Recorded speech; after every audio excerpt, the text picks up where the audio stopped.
GTD. Okay, so hello, I'm Greg. For those who don't know me, I work in the PCS team, so Platform Cloud Services, so trying to do some company-wide cloud things. I have been here for 3 years, well, more now, and I basically was there since the start of the cloud at Pix40. Why am I doing this presentation? Because I like this kind of thing. That used to be also my life before I spent a couple of years as a consultant. It is kind of my hobby to look into company organization and people behavior, light psychology, cognitive sciences, and things like that. And why did I interest myself in this particular methodology? That's my life even before. I used to manage 3 teams in 4 or 5 different countries. I used to receive a few thousand emails a day, at least 200 of which at least I had to read and do something about. So I had a lot of subject to touch, which was really messy and which was hard to organize. So I had to find ways to organize myself even more. I think I'm pretty organized, but I needed something more. So that's the context. And I think it's interesting as a methodology for everyone. So that's why I'm presenting it about every 6 months in the company.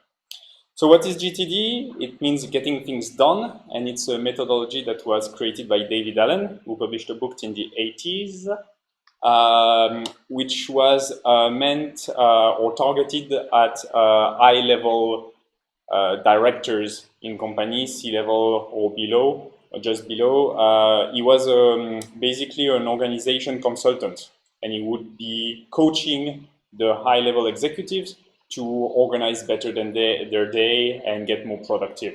And he called that the art of stress-free productivity. Because the point is removing the stress out of the organization of everything. Okay, so why is it important? It's important because of all of those nice stats. So, for example, 63% of high-level financial advisors says they don't have time management skills, and that has some consequences for them. The CDC in the US says that 80% of the medical expenditures are stress-related. Okay, so anything that can remove stress is good. I completely changed my life a few years ago, mostly due to stress, and I live a much better life now. So this is something that is quite important. A word of caution, this is not going to help you not procrastinate. Okay, so if you don't want to work, any methodology, it will not help you to work, right? It will just help you make better choices when you work and be more productive when you work. Okay, so I will start by a small story to illustrate why we are talking about that. So, does it feel like something you experience? Okay, I'm someone organized. I don't like this kind of thing. Okay, so it happens, and when that happens at home, I get very, very angry. Okay, and when that happens at home and I get angry, I shout at my girlfriend. I say, "You again forgot to change the toilet paper roll." And then, of course, what's her reaction? She shouts back, "Why should it always be me? Why isn't it you? You never forget anything." And I'm like, "No, I never forget anything," which generally is not the right answer, right? She shouts even harder at me because, but the point is, I don't forget that thing because I don't like forgetting that thing. And what I do, so what she does, okay, when the paper roll is empty, she takes the cardboard roll and she puts it in the bin that is just next to the toilet. She replaces it with the spare one and forgets everything about it. Okay? When this situation arrives for me, I take the cardboard paper roll and I throw it in front of the door. So that when I exit, I have to see it and I have to remember that, oh yeah, I need to take the spare one in the cellar or whatever I keep it. Okay? So I have a system. And that's what's important. It's making systems because your brain is not good enough. Okay, your brain is going to fail. Your brain is definitely going to fail. So this is completely wrong. You cannot remember it on your own. Okay. So why is that? Why? yeah, no, sorry, it's not why is that. It's something more. So you don't remember it on your own first, and also there is something more. It's how remembering works. Okay, so we are in an IT company, so I'm going to talk about daemons. Okay, daemons are those processes that sleep, and on every second, every so often, or on a certain trigger, they wake up, they look if they have something to do, they do it, and they go back to sleep. Okay, memory works like that. So when you want to remember something, it's a background task in your head that constantly runs. And that on some time trigger or on some external trigger, some visual trigger, something, it reminds you, oh, you have to do that. Okay, that's how cognitive science says that memory works. Okay, but the problem is, this is, why is it? Okay, this doesn't work well. So I have two. Yes, thank you. So there is the Murphy's Law, okay, that says that anything can go wrong will go wrong. So to illustrate that, this is a French movie with a Belgian actor. It's the Tout Nouveau Testament, and this is God, and God is bored, so he invents all sorts of new laws, like the fact that your peanut butter sandwich needs to fall on the peanut butter side, for example. And he's basically impersonating Murphy's Law in this movie. Okay, so to illustrate again, I have a flat tire on my bike. Okay, my bike is in the cellar downstairs, and so on my shopping list, I have written that I need to buy a new tire. Okay, on the Saturday I go shopping, I buy my new tire, I put it in the cellar next to the bike, and you know what? I'm lazy, I procrastinate, and I say, I'll do that tomorrow on Sunday. On Sunday, what do? I go back to the cellar to pick something, like on this cupboard here, and I see my bike, but my demon that is supposed to remind me things just stays asleep. Okay, and you know when I remember that I need to change my tire? In the evening when I'm in the shower, when I will not change my tire. Okay, and one of the reasons is this is why people today you see a lot of discussion about the importance of boredom.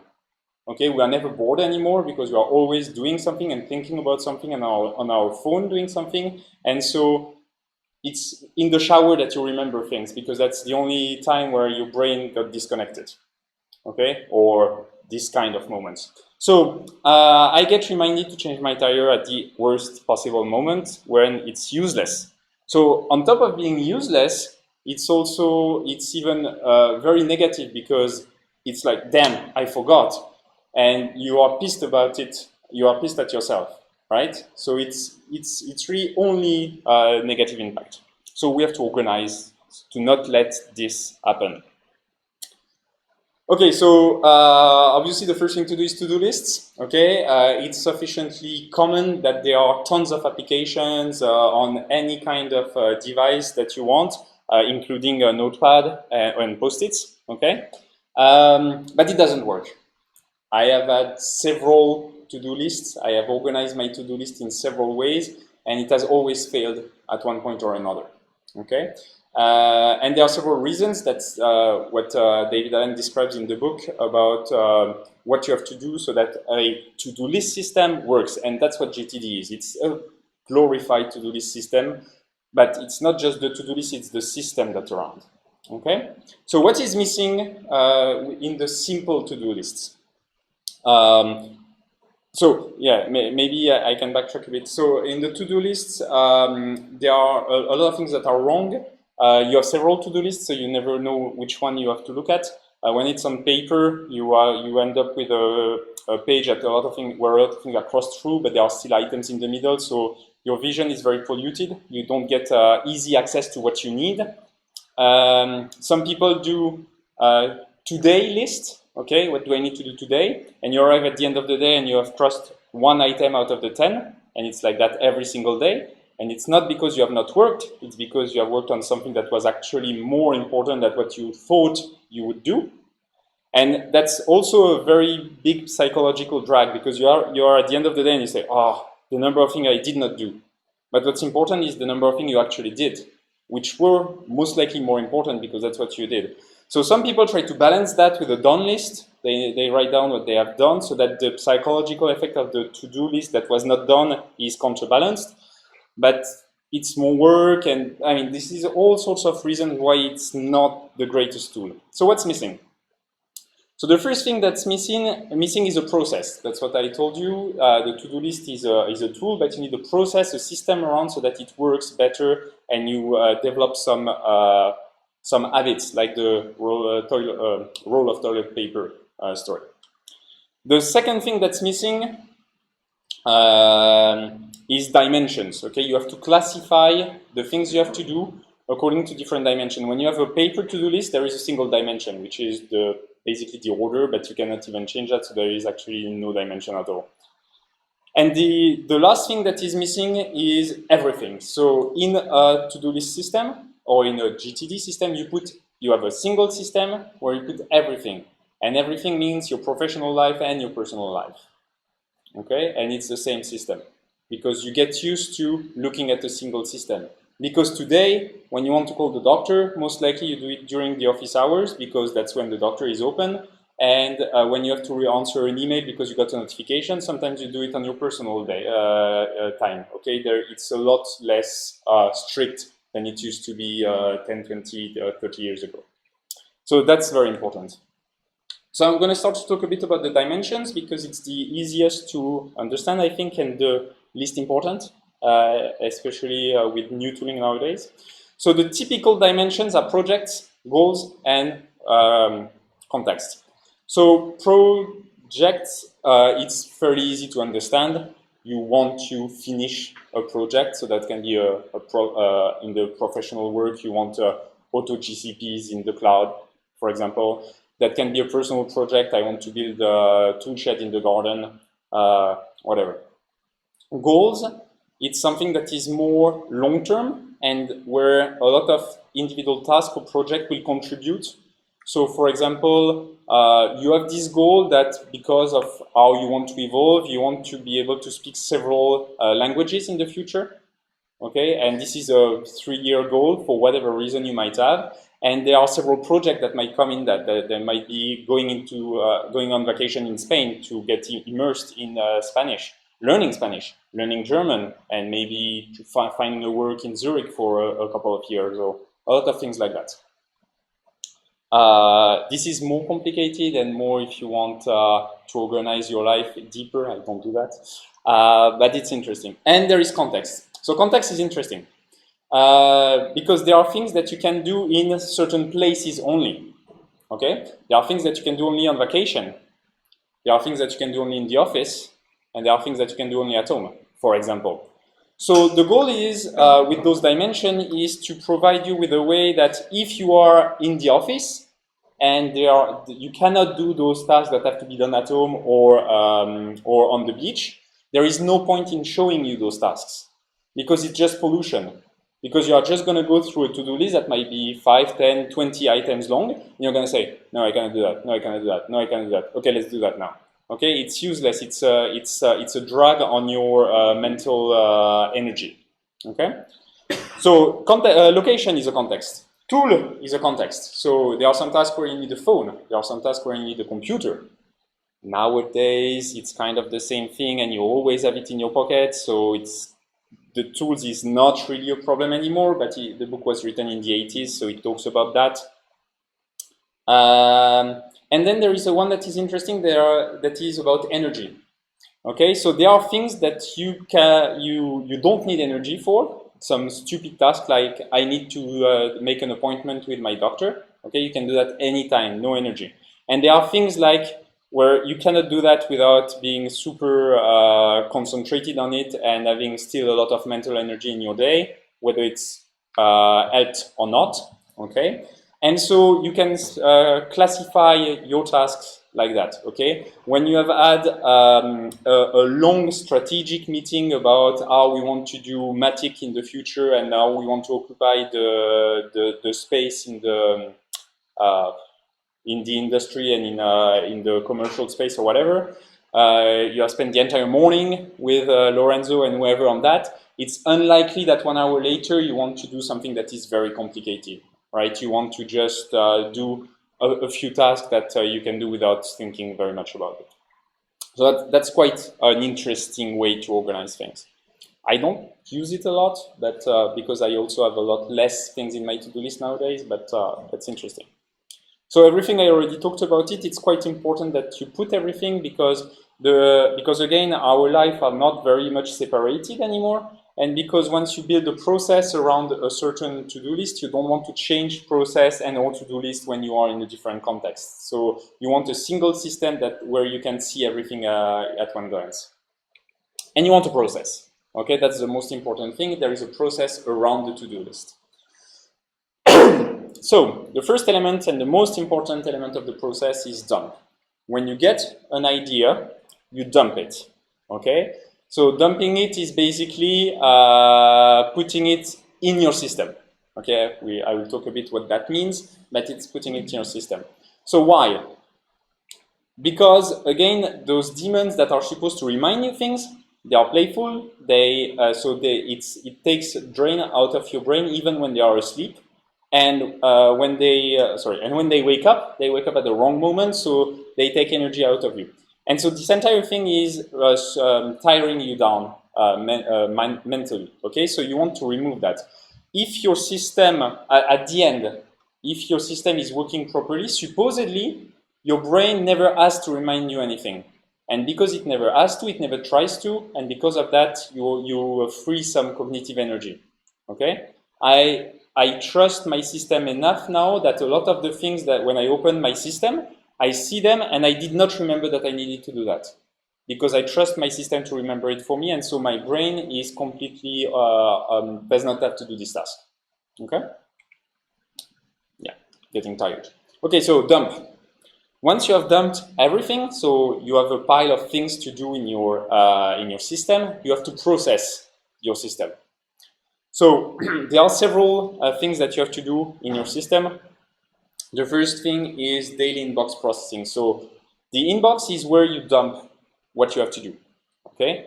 The daily inbox processing is once a day, I look at my inbox and I start categorizing those tasks and making them better. Okay. With the context that we talked about, with the projects, and maybe with some other things. So some other things. First, there is a 2-minute rule. If the task that you have to categorize takes 2 minutes and you can do it now, like call the doctor and it's not outside of office hours, just do it. Don't bother putting it in the system and categorizing it and everything to do it the next day. Okay, just do it. That's the first thing. 2-minute rule, everything that's less than 2 minutes you can do, you do it. The next rule is next action. So the items that you put in your to-do list, they should be actionable. Because the problem is that when you don't put actionable item, what happens? You see an item in your to-do list and you're like, oh, what was that? Okay? And it takes some drain, again, on your mental capabilities. And then you realize, oh yeah, I remember what that is. Yeah, but that's not for now. I cannot do that. Okay? Or then you have a task like, so it needs to be actionable so that basically when you read it, you know exactly what it is and you don't have to spend again the energy. Because when you read this item and you decide not to do it, for whatever reason, maybe it's not the right moment or something like that, when 1 hour, half a day, 1 day later, you will come back and read the same item again, it's not precise, you will spend again the same energy to try and remember what it was about, to again decide or not whether it's the right time. Okay? So you don't want that, you want something that is very much actionable. And the next rule is to not abuse deadlines. Okay, so I was talking about the to-do list that at the end of the day is still full. Okay, and that's because basically when you do a to-do list, that's kind of a wish list. But there are a lot of things that happen that changes those priorities because there are things more that have more priority that just happen to you. Okay, and so it's actually not a problem to not do this today. There is no actual deadline. But the fact that you put a false deadline on a piece of paper or wherever, your brain thinks at the end of the day, damn, I did not do all this thing. Okay, and so again, it takes some psychological drag out and some energy out of you. So you don't want to abuse deadlines when you don't need them. And so the pure methodology, what it says is to use next. So next is per project, what is the task I have to do next? Okay, so if I want to work on this project and I'm in the right context and the right energy and whatever, what is the next things to do? Okay, so the rule in this case is I have one next item per project, and when I do it, I promote another item to next. Again, I'm talking about all the rules. I will tell you a bit more how I do it, and this is just the book. So there is the someday categorization, which is, yeah, I want to look at that, but you know what, it's not going to be in the near future. So I still want to have it in my to-do system so that I don't forget it ever. But you know, when I will do some kind of monthly or quarterly review of my items, I will see if this thing is now a priority for me. Okay, like I want to learn several languages. I know German is one of them, but I will start with Spanish. So German, I keep it there, but I will come to it later. Okay. And then there are actions that need a deadline. Okay, filling your tax form, there is an actual deadline. So you want this action to have a deadline. And most likely the deadline in your to-do system, it should be before the official deadline so that you don't miss the real deadline, but that's something different. Okay, so don't abuse deadline. And then, like I said, you want to give context, you want to give a project, you want to give some priority maybe to your task. And at the end of that, at the end of this daily inbox processing and all those, following all those rules, you have tasks items that are usable in the GTD sense. Okay? And then there are other rituals. So daily, you do the inbox processing. Weekly, you review the next item, so everything that is tagged as next, and you see if some things need to be promoted, some things need to be depromoted, and things like that, because the world changes. Monthly, you do project reviews, like you would do at work, but you can do that also on your personal project. And if you want to go that deep, yearly, you can do a goal review. Okay, where am I with respect to my goals? What do I need to do to improve on that? And whatever. So that's basically what is described in the book. Okay? And that kind of works. I have been using some more version of that for several years now. But David Allen is crazy. Okay, so when David Allen wrote the book in the 80s, his tools were those tools. Okay, so you were dumping your ideas on paper and putting them in a tray like that. Okay, and he went even further. He was saying, because this can tend to be messy, a pile of document and post-its, you always write your ideas, which are for the inbox dumping, generally one word or a couple. Okay, you write it on A4 paper. So, you know, for rest, we don't care in the 80s, but that, whatever. And this is tidier and it's easier to process afterwards. Okay, and that also means, I like TV shows, so I'm putting a lot of TV show pictures, that you would look like that when you wanted to go anywhere because you needed your big binder to have A4 paper. And when you wanted to write something, you had to sit down, I guess, somewhere so that you could write on it. Anyway, so I'm pretty sure that in the 80s, if I had not been a high-level CEO, I would have never considered doing all that. Okay, but nowadays we have tools. Okay, we have some kind of silver bullet. Say there is never a silver bullet, but in this case there is kind of a silver bullet. It's the IT tools. Okay, so my personal choice currently is a tool that's called Todoist without an L. That looks like that. So I have some categorization on the left with projects. I have those are my next item at some point. I don't know where this was taken. I can see what is in my inbox that's not categorized. I can see what's in today. This is, well, whatever. This is one tool I have used. Other, I will maybe change in the future. This is one that is that works nicely for me today. And what's important, of course, and why I say it's a silver bullet, is that it's connected on all your device through the cloud. Okay, so what I put on my, I can always dump because I basically always have my phone, except in the shower.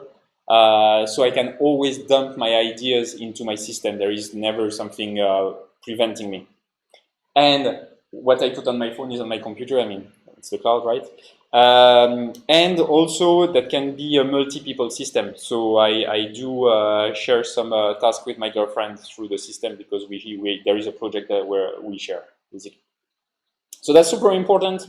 And then there is one more killer feature that is one of the reasons I chose this particular application, and that's one you saw, which is this thing that is called a quick insert or whatever. So I have a keyboard command. I cannot show you because it's in full screen, but I can do a keyboard command and it will pop this very small window on top of my current window, and I can type whatever I want, type enter, and it's in my system. And why is it important?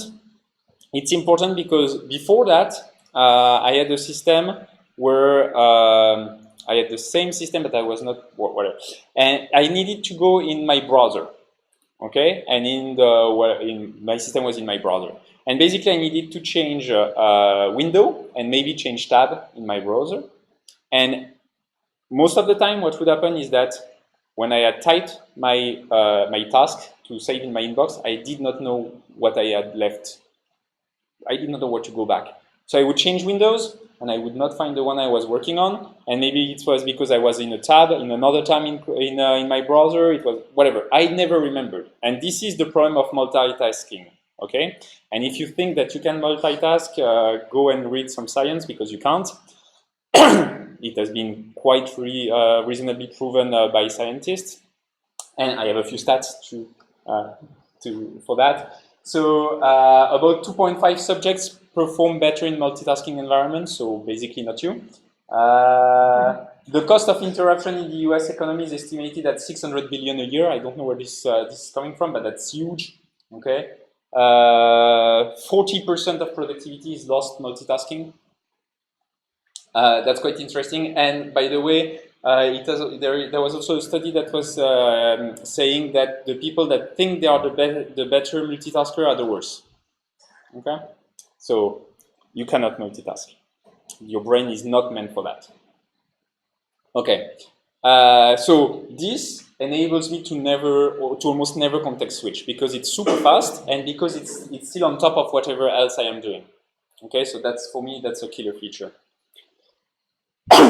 Okay, I'm arriving to my conclusion. So there is one more thing around tooling. It's automation tools. So I don't know if you know Zapier or if this then that. Those are tools that can connect to all sorts of services on the cloud, typically your Gmail account or your Jira or your Todoist, for example. And on a trigger in one of those applications, they can execute an action on another application. So for example, every time I receive an email that is about an e-bill in my banking, this email gets archived in my Gmail, but it also creates a task in my to-do system. Okay, that's super simple and that's interesting. At some point, I had every time there is a new Jira, I was creating a task in my system. That was a bad idea. I'm going to talk about it, but I had that. Okay, it works. It's free. Well, it's free. It reads your email, but who cares? Huh? Okay, conclusion. So there is something very important in all that is don't lie to yourself, okay? Because you cannot, or basically subconsciously you know that you are not really trying. So if you try this system but not really, you will not get the benefit, okay? What I told you is that at the point I have, basically sometimes I open my to-do, my GTD system and I see some task and I had completely forgotten about that. But this is mostly because I trust this system and I have built muscle around it, okay? And the way you do that, and about what I explained, is Shu Ari. I don't know if you have ever heard that. That's coming from martial arts, and that has been reused in the agile kind of environment. So the Karate Kid, when he learned to do Kung Fu, he was washing a car. Okay, he did not know why. He was just doing what the master was saying because someone who had thought about it a lot saw that it was a good idea. Okay, if people are younger and they think that the Karate Kid is Jaden Smith, he was using his quote from the anger to the. Okay, it's still the same thing. He was learning a movement, he did not know why, but it was useful because someone had thought about it. So it's the shoe thing. You follow the rule. Okay, David Allen thought about a methodology, so you follow it and you try it. Then there is the hard that you detach from it because you start to understand why those rules are, and you can change a bit, and then you transcend it and you invent your own rules. Okay, so but you have really to make it an habit, otherwise it's useless. You will never get any benefit from it. Okay, so what did I leave out of this presentation? Almost nothing. I'm missing something. I'm missing a line now. So I left out one thing is in the book he talks about a reference system. Okay, so he's talking about once a task is done, what do you do with the results? And he's talking about having a file cabinet, you know, with the drawers and all the files. And he's talking about having a secretary that orders the cabinet because, of course, it's for high-level executives, and we are in the 80s. I don't talk about it because basically my filing system today, it's Gmail. I type a search and I find my mail. It's Google if I want some facts, it's whatever. So you generally need it a lot less. You have maybe a few files in your Google Drive somewhere with some, I don't know, the photocopy of your passport maybe, or I don't know. But it's very small, so I don't talk about it. There is another thing that I did not talk about and that I don't have in my slides anymore is for people that at work have a kind of to-do system, Jira, Zendesk, whatever else you might be using, Trello, okay? There is no point in duplicating the effort into your GTD system, okay? When you are at work and you decide that it's time to work on your Jiras, your Zendesk tickets, your Trellos, they are very fine. When you stop and you want a break and you want to do something else or whatever, you look at your GTD system, you see what else there is there to be done, you decide whether you want to do that, and you go back to your typical Jira, Zendesk, or Trello, or whatever, because that's your main activity at work. Okay, so there is no good reason to duplicate that. Okay, so use tools. Okay, I don't think it works with paper. I mean, nowadays we have so much better. It's useless to use paper. Dump. That's the first thing. Dump everything. If the time to completion is more than 2 minutes, you do it. You don't bother going through this entire process. It's a heavy process. I do half of it, but it's a heavy process. Do not abuse targets. Use context. Do the recurring task, and most importantly, make it a habit. Okay. In my case, I told you, so from the methodology, I was talking about not abusing deadlines and not doing to-do lists, okay? And I was talking about, and I was talking about dumping and then classifying, okay? Those are two things that I actually don't do at all. What was the first thing? Date, yes. Most of the things I put in my to-do list, because of the way I use the system and the way it's organized, I feel that it has a very low psychological drag to not complete my to-do list. And it's also super easy. I can swipe on my phone to put it to tomorrow once it's too late. And there are all sorts of things that make it that I don't think it's a problem. Maybe it is, but I don't feel it. So I think that's fine. And also with this quick add thing that I showed you, by typing a couple of keywords, I can both put a date, a project, and some context, basically by using sharp, arrobas, or whatever, some date thing. It automatically classifies it. So by typing like 10 more keyboard letters, it's already classified, so I don't go through the inbox, then process the inbox thing. I have done it like that. I used to do it by the book. I have evolved it like that. Okay? And that's it. Okay? So at the end of my presentation, I do a roti. So that's a French roti. That in my presentation, a roti means return on time invested. So you took an hour out of your professional or personal time. For me, it was personal time to come here. It was worth it or not. So I'm going to count to 3 and you are going to show me your hand. Okay? You show me 1 if you think that you could have spent your hour much better doing anything else, even watching a TV show on Netflix.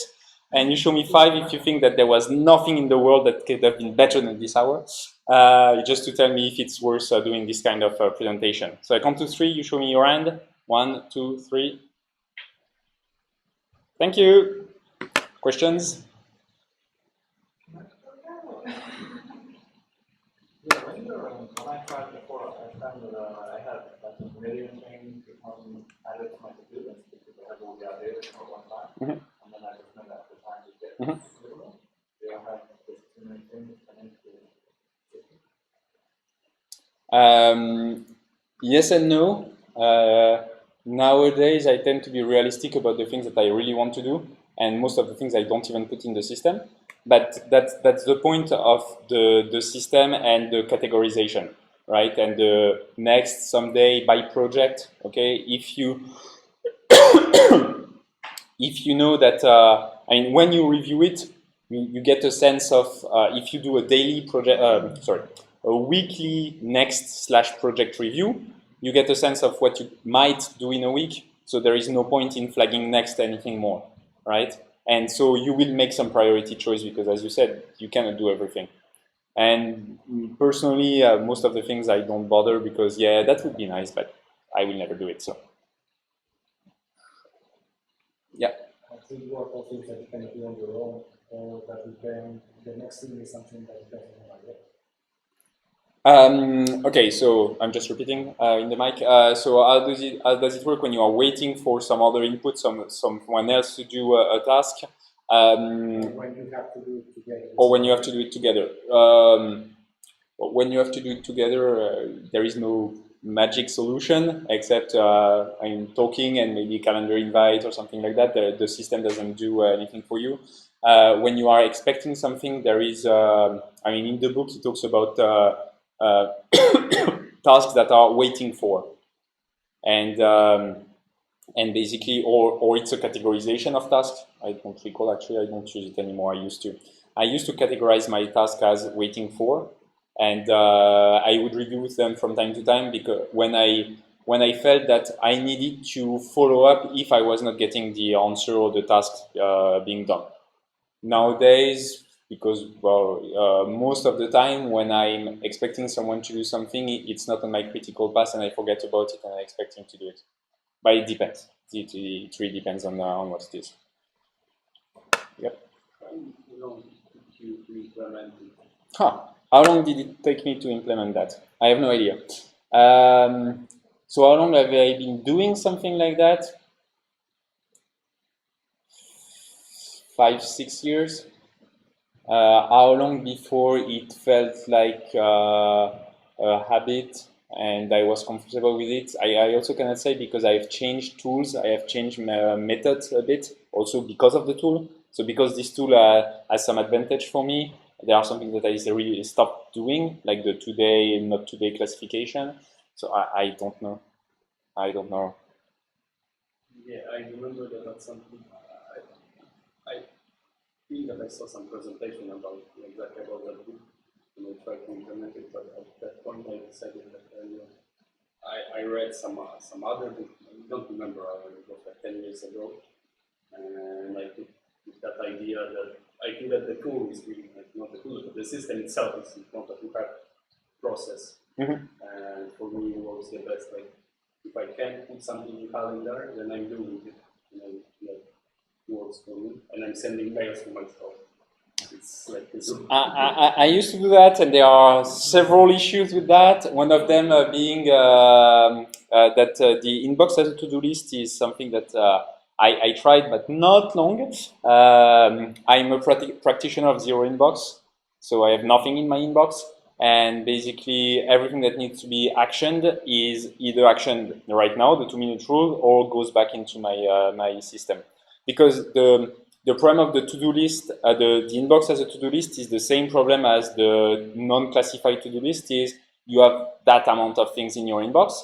And every time you figure that you might want to do something, you have to scan your inbox. No, no, no. Oh, that I might do, but I don't want to. No, no. And that's, yeah. Yeah. So the Google tries to work on that by sending you timed reminders. So I would send you back this mail in 2 days or things like that. But I don't like it because they kind of choose for you, and in 2 days or you choose that in 2 days, but in 2 days might not actually be the best time. And yeah, so what's important, I think the conclusion is what's important is that it needs to be a system, and it needs to be a system that works for you and that you make an habit of. That's the most important. But then the inbox, zero inbox. I can talk a lot about this kind of thing. Zero inbox is quite cool. Pomodoro is quite cool. I use it not enough. I don't know if you know about that. You just you focus on for 1 hour. You don't stop for whatever period of time. You focus on something and you don't allow any outside distractions. And there are even apps on the computers that you can put that will remove everything. And sometimes they even remove the fact that you can change window, and you have to stay focused. and that's where you are productive. But of course, you are in a complex environment where you have to have interaction. So those periods, they are short, 25 minutes, 1 hour, and that's it. That's not 8 hours where I don't talk to anybody, because that would be stupid. When you have several items in the next category, how do you prioritize? That's your items. You do whatever you want. So do you prioritize next items? No, it's so the rule about next is one next per project. And then it's what project do you want to do now, so you don't have tens of projects. If you are at work, there are a few. If you are at home, there are a few, so you have maybe 10 total. So it becomes quite easy to choose, or it becomes a choice in a very few alternatives. And then it's about what you feel like doing, what you feel is a bit more important right now, and a lot of things. And sometimes it's really, and sometimes, like I said, the energy and what you feel like doing is more important than, that's the most important task to do. Because the most important task, sometimes it's just something you cannot do right now, even if you have the time, the calendar time, you just don't have the right focus and energy, so you should not even try, because that's worse, actually. How do you measure the efficiency that you gain? How do I measure the efficiency that I gain with the methodology? It's completely subjective. There is no, it's completely subjective. So it's about whether you feel like you are doing more, whether you feel that it's more obvious what you need to be doing, whether you feel less stressed also by the same amount of work. And then you can also, something that I like and dislike at the same time in the particular application that I'm doing, that I'm using to do is, there is a kind of gamification where you get points that is on a logarithmic scale and whatever. And so looking at your counters going up and seeing your history can give you some kind of metric, but it's per number of tasks, so all tasks are not equal. But you can say that maybe on the average, they average out. So that's a way that you could try to measure it if you want. I just take pride in the fact that my number is going up and that I'm at some master level or whatever, because I've been using it for years.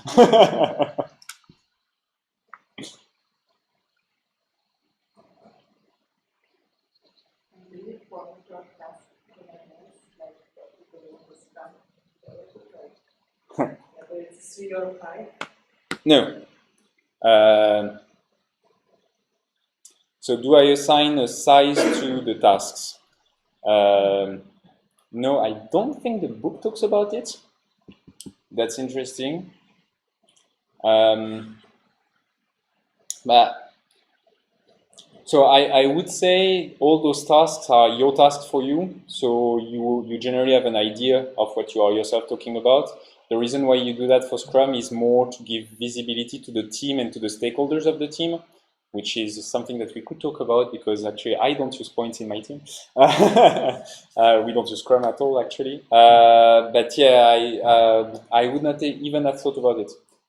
For me, when I see a task, it's quite obvious what it is about, and if you feel that like you have something that is unstable in your system because some things are really big and you need an entire afternoon, or you can always tag them. That's what the multi-dimensions are about. So the same way that you can say this is next, this is low energy, high energy, you could say this is big. But I have never used it, no.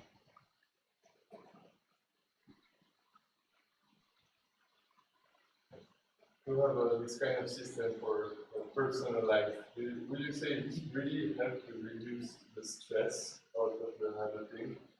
Because nowadays at work, it takes like most of the, even it's, you have less and less space for personal life. So I'm just wondering if seeing tasks accumulating for your personal stuff really helps that way. Okay, so the question is about, I'm using the system for my personal life, and does it really help and decrease the stress rather than augmenting it by a to-do that always grows? Yes.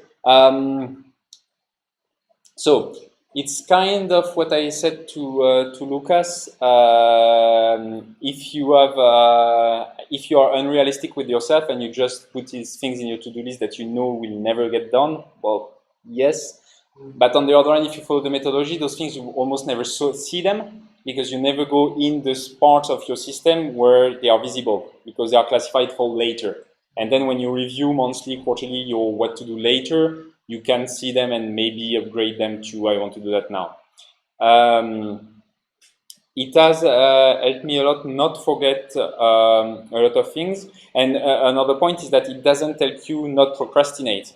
So this evening, I'm going for a beer rather than going back home and do whatever administrative paperwork or something. So of course, that's not going to go. I'm not going to do anything in my to-do list. I tend to not put. I personally, so I said I don't use goals. And I tend to not put aspirational things in my system. I tend to put only what I actually want to do really. Because the inspirational things, so I have a few in my someday part, but the inspirational things you only need to remind yourself that they exist and that they are of interest to you, although most likely several things in your life will remind you about them. But you don't need to have any task or anything assigned because that's not something you're working on actively. Okay, so no, from my point of view, I've seen only benefits of using it for my personal life too. But yeah. Can a team use this? Sorry? Can a team use this methodology? Can a team use the methodology? Developers. Yeah, I see your point. Team of developers. Can I ask myself the question? So I guess yes and no. So by the book, I guess no. It's really meant for a personal organization, but the way it's the way you make it work. It has to do with backlog grooming. It looks more like a Kanban than a Scrum, but it's similar. But it looks like backlog grooming by taking the highest priority tasks off the top and doing them when they are when you are in the context where you can do them. So it looks like it, but yeah, I would say you better look at Kanban or some other things that are more focused on explaining that in a multi-people context.